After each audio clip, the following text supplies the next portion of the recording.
नमस्कार दोस्तों, क्या आप भी किसी बच्चे को अडॉप्ट करने के बारे में सोच रहे हैं? लेकिन मन में सवाल है, कौन अडॉप्ट कर सकता है?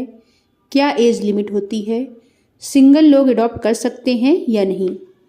तो इस वीडियो को अंत तक ज़रूर देखिएगा, क्योंकि आज हम बात करेंगे अडॉप्शन के नवीनतम नियम 2026 के बारे में, वो भी बिल्कुल आसान भाषा में।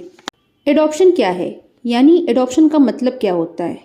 किसी बच्चे को कानूनी रूप से अपना बच्चा बनाना ही अडॉप्शन होता है, जिसमें अडॉप्ट करने वाले माता पिता को वही अधिकार और जिम्मेदारियां मिलती हैं जो एक बायोलॉजिकल पेरेंट को होती है।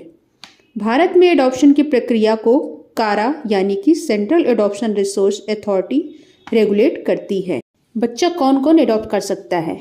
मैरिड कपल यानी कि शादीशुदा व्यक्ति जिनकी शादी के 2 साल हो चुके हों, शादी के 2 साल के बाद जिन मैरिड कपल के 2 साल हो चुके हों और दोनों की रजामंदी हो और दोनों मानसिक रूप से मैच्योर या मेंटल रूप से हेल्दी हों, वो बच्चे को अडॉप्ट कर सकते हैं।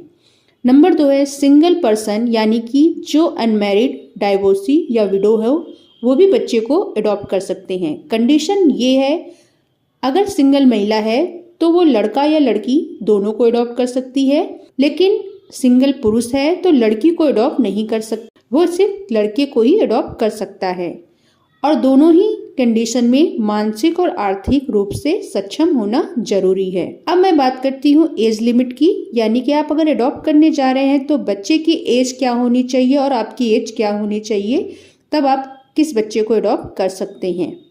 अगर बच्चे को, यानी कि आप 0 से 4 साल तक के बच्चे को अडॉप्ट करना चाहते हैं तो आपकी एज 45 ईयर्स की होनी चाहिए, और अगर आप 4 से 8 साल के बच्चे को अडॉप्ट करते हैं तो आपकी एज 50 साल की होनी चाहिए, और अगर आप 8 से 18 साल के बच्चे को अडॉप्ट करते हैं तो आपकी एज 55 साल की होनी चाहिए। पेरेंट्स के केस में कंबाइंड एज ली जाती है, यानी कि अगर कोई पेरेंट्स या मैरिड कपल बच्चे को गोद लेना चाहता है तो वो कंबाइंड एज कैलकुलेट की जाती है। फाइनेंशियल कंडीशन की बात कर लेते हैं, यानी कि किस फाइनेंशियल कंडीशन आपकी कैसी होनी चाहिए बच्चे को अडॉप्ट करते समय।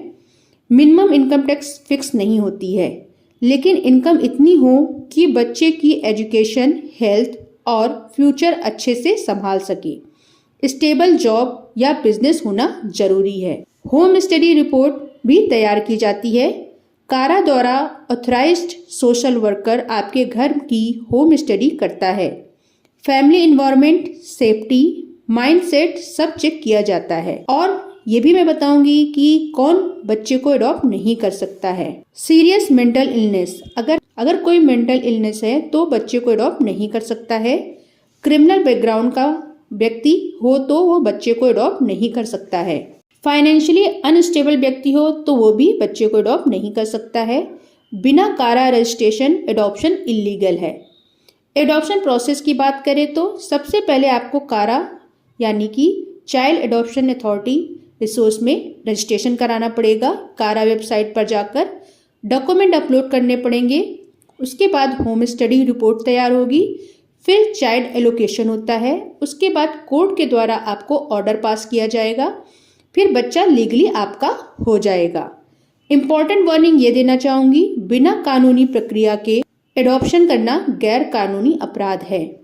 हमेशा कारा रजिस्ट्रेशन एजेंसी से ही एडॉप्ट करें। अगर आपको यह वीडियो हेल्पफुल लगा हो तो लाइक करें, चैनल को सब्सक्राइब करें, कमेंट में अपना सवाल जरूर पूछें, क्योंकि एक सही जानकारी किसी बच्चे की जिंदगी बदल सकती है। धन्यवाद।